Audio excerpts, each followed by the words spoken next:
you know, it's funny when you grow up with it. And he was so humble, Jim was, and my mother was too. So she would never say, "Oh, and my father was the heavyweight champion of the world." Like you wouldn't ever hear it from her.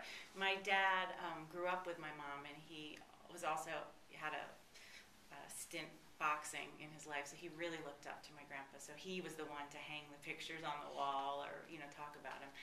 I think you take it for granted when it's. I mean, we like you said, we do all of our families have stories to tell, so you think that that's just my grandfather. You don't think there's anything that special about it. When they were making the movie, and when I was lucky enough to be cast in it, they kept, Ron Howard called a couple times and said, "Is there anything?" They were really looking for like real stories and remembrances that people in the family knew about. And my dad found a box of love letters that Jim, my grandfather, had written to my grandmother while he was out on the road, that we didn't even know we had.